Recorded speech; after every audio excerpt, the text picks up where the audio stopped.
भंडारा जिले में मानसून से पहले खनन विभाग द्वारा रेत घाट बंद किए जाने के बावजूद साकोली तालुका की सासरा नदी के घाट से अवैध रेत का भारी परिवहन जारी है।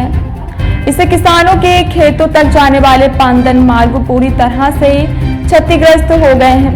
सासरा में 3 प्रमुख सड़कें रेत तस्करों के कारण टूट गई हैं। वहीं इससे किसानों को बैलगाड़ी और ट्रैक्टर से खेत तक पहुंचने में कठिनाई हो रही है। वहीं 16 सितंबर को किसानों ने राजस्व विभाग में रेत चोरी की शिकायत की और इसके बाद उन्हें जान से मारने की धमकी दी गई। आरोप है कि तस्करों ने रातों रात जेसीबी लगा करके डामर सड़क और पांदन मार्ग किनारे का मुरम खोद करके ट्रैक्टर में भरकर मार्ग पर ढेर लगा दिया और किसानों और सरपंच योगराज पोटापोड़े का कहना है कि इसमें राजस्व और पुलिस प्रशासन के अधिकारी शामिल हैं।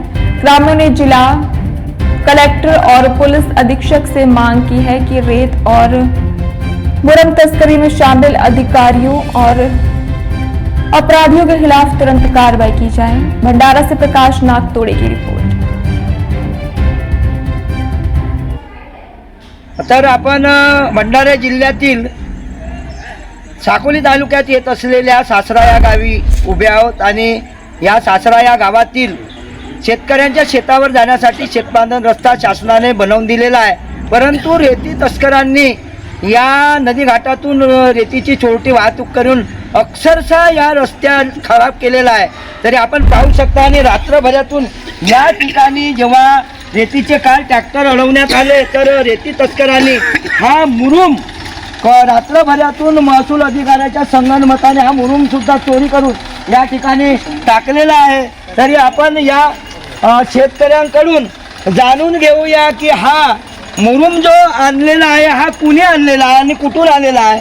तर या गावचे शेतकरी आहेत, काय सांगाल हे रात्रभरातून हा मुरुम या ठिकाणी आलेला आहे? सर सांगायचं म्हणजे हेच की आम्ही काल गाडी अडवला यांची रेती नदी घाटात अडवल्यानंतर आम्ही पटवाळी मॅडमला फोन केल्यानंतर त्यांनी ही जादूची कमाल म्हणावं लागेल की रात्रीच्या पहरी एकीकडे शेतकऱ्यांना जिवे मारण्याची धमकी ट्रॅक्टरच्या रेतीच्या वाळूच्या ट्रॅक्टरनी आम्ही आणा जिवंत मारू, ज्यांनी कुणी आम्हाला अडचण निर्माण केली त्याला आम्ही ट्रॅक्टरच्या खाली दाबू अशी एकाकडे धमकी देतात आणि दुसरीकडे रात्रीतून एवढा चमत्कार होतो की या ठिकाणी कमीत कमी चोरीचा आणलेला मुरुम म्हणजे उत्खनन आज एवढा उत्खनन होत आहे की जेसीपी गावात येतो, दिवसा ढवळ्या रात्री जेसीपी येऊन रेतीचा उपसा करतो, नंतर मुरमाचा उपसा, म्हणजे हा एवढा मुरुम चोरी करतो। म्हणजे याच्यावर अधिकारी म्हणजे अधिकाऱ्याचं किती संगणमत असेल, शासनाचं किती संगणमत असेल हा प्रश्न चिन्ह निर्माण होत आहे या ठिकाणी।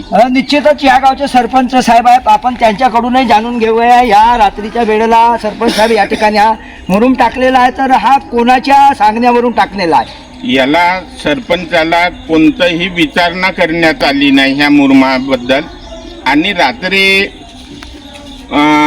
अवाढव्यपणाने इथं मुरुम टाकण्यात आला हे मला आज सकाळी आल्यावरच कळलं। रात्रीला त्यांच्या का झालं हे मला माहीत नव्हतं। तर तुमची काय मागणी असेल, काय कारवाई व्हायला पाहिजे या जे काही दोषी असतील त्यांच्यावर? त्यांच्या पहिले सर्व रेती माफियांना मी धरून बसलो का हे जे रस्ते खराब आहेत तर यांना सुधारवण्यात येण्यात यावं। मी जे मुरुम देत आहो ना अधिकाऱ्यांना विश्वासात घेऊन एक चांगलं रस्तं करून द्या, तर यांनी नाही म्हणालं, तयार नव्हते सर्वजण रेती माफिये। कारवाई काय व्हायला पाहिजे दोषींवर?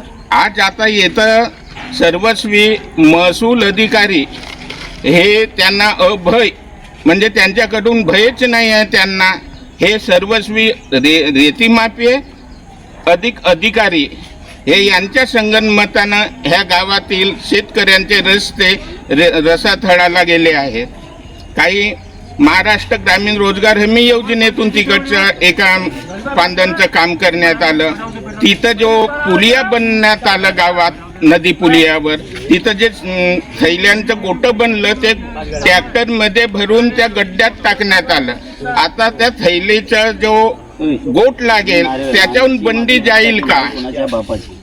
निश्चितच या ठिकाणी रेती माफियांनी या शेतकऱ्यांसाठी जे बनवलेला पांढरा रस्ता आहे त्या रस्त्याचा उपयोग हा शेतकऱ्यांना व्हायला पाहिजे होता, परंतु शासन आणि प्रशासनाच्या संगनमताने रेती माफियांनी या ठिकाणून वाळूची रात्रंदिवस चोरी करून आणि ट्रॅक्टरमध्ये जळ वाहतूक केल्यामुळे हा रस्ता खराब झालेला आहे. आणि या रस्त्याची काल तक्रार केली असता, ट्रॅक्टर अडवले असता, रात्रभरातून अधिकाऱ्यांनी आणि ते रेती तस्करांनी संगनमताने हा मुरुमसुद्धा चोरी करून या ठिकाणी गड्डे बुजवण्याचा हा केविलवाणा प्रयत्न केलेला आहे.